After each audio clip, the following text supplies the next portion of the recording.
All right, wherever you find yourself, welcome back. But before we continue, because watch go do this video, watch out this video because I'm trying to understand what is happening here in this video.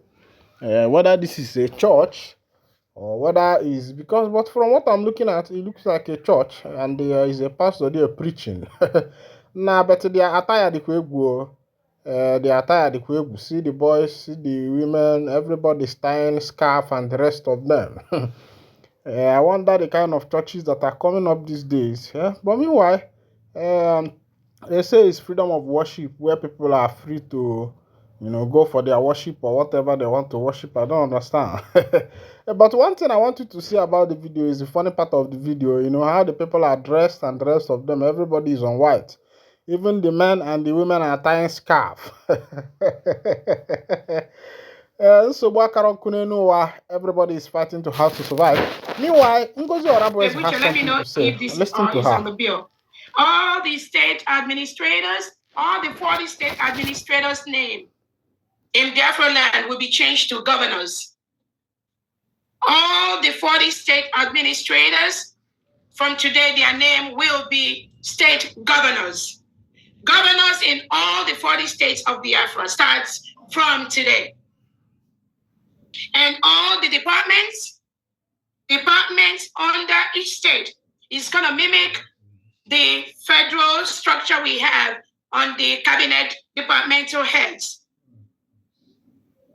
So while we have something like the Secretary of Education for Biafra, who is acting on the federal level to put on the structures of the Biafra Education Department, following closely with our Constitution.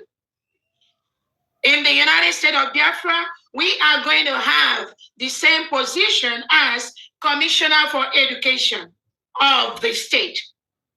So moving forward, all the state executives, their names are going to be moved to commissioners. The state administrators are going to be the state governors, and the different departments in the state cabinet is going to be known as the state commissioners. Starting from today, we need all that changes to be made from all the different departments and all the state governors. Honorable Uche, I don't know if we have these among the bills. If not, we'll move on.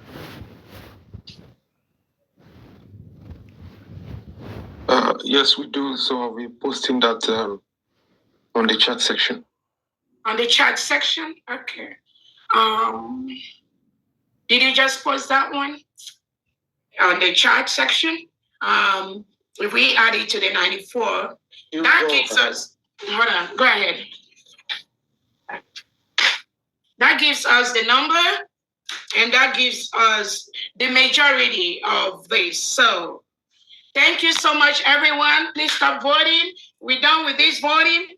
Based on the number of the yes votes to this bill, which is over 100, that signifies the majority of the cabinet members of the United States of Biafra, we hereby pass this bill into a law in the United States of Biafra, that from today, all the state administrators in the 40 states of Biafra will be called governors. All their executives that head each department will be called commissioners. And the states of Biafra will go with the first prefix of state of this, state of Igala, state of Odumewu, state of. Thank you so much. And that becomes a law in the United States of Biafra. Thank you, everyone. Let's go to the second. All right. How many of you remember the story of the notorious kidnapper Ekpa'S? His full name is Chukwudumeme Onwamadike Ekpa'S. And he came to High Court today, adjourned till March 20th to hear a plea bargain agreement filed by the convicted kidnapper Chukwudumeme Onwamadike alias Ekpa'S. Information where they open be say Evans dey for inside that prison where in they go to court. They go to school. They say they don't award a scholarship for inside school where we say they. On the full information, they say that Justice Adenike Koka adjourned the case after Evans and his co-defendant Joseph Emeka were rearranged. The duo were rearranged on an amended 5-count charge bordering on murder, murder and conspiracy to commit kidnapping. They pleaded not guilty to all the counts. The State Counsel Yusuf Sule, who had informed the court that the case was starting de novo, prayed for further remand of the defendant. He also informed the court that the defendant had applied for a plea bargain through their counsel. Evans' counsel, MFO Etudo, and his co-defendant's counsel, MS Catherine Ude, did not object to the remand application. Etudo said that Evans was receiving education while in custody. We are not really defense counsel. We are asked to come and plead for a date. Our primary concern is to pursue the plea bargain application with Lagos State government on behalf of the defendant. The federal government has given the first defendant a second chance by awarding him a scholarship. Evan bagged NCE and his ambition is to take up a PhD. If Evans is given a second chance, he will not misuse it, Etudo said. The prosecution responded that it was left for the committee on a plea bargain to look into the application.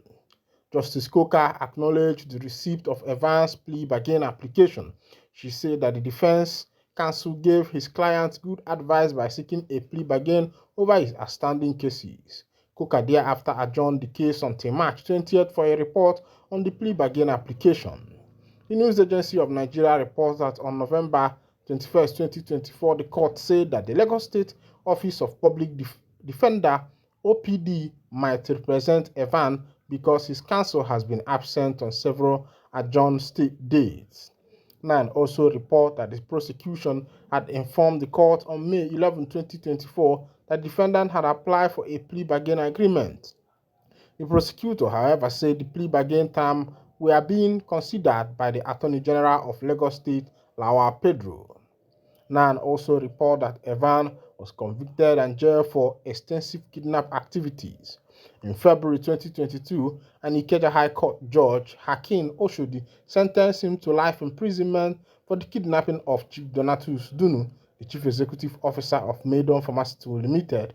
In September 2022, another judge of the court, Oluwatoyin Taiwo, now retired, sentenced Evan to 21 years imprisonment for kidnapping a businessman, Chief Stevenus Hamadu, and collected $420,000 as ransom from his family. All right, but the matter will be say the trend now be say they don't send the man go school. Oh. They say as in day for prison, government don't give a scholarship. Say make him go school. As see the be for so. They say jubilation don't enter for so as jubilation in also community as notorious kidnapper aka Mpompomwa murder is eliminated in gun battle. Celebration erupts in Osu after notorious criminal and his mother are captured and sent to the other side of the world. Last week also erupted in celebration as security personnel successfully apprehend one of the men who had been terrorizing, killing residents in the community. Villagers revealed that the suspect, known by the nickname Mbombonwa, had been hiding his weapons with the help of his mother after each criminal operation. Both the suspect and his mother have been caught and sent to their ancestors. All right, this is happening live in also. They say Joy don't return to that place. Also, with the pray say make peace come back for that place because plenty things wey be say e don happen for that area. E don plenty for that side. Meanwhile, e get one new information wey dey trend. They say e get one man wey come back for Osu, say make all the people wey say they dey fight for the Biafra, say make they comot for Osu, say him don come back. I go show you the video on the other edition of my broadcast.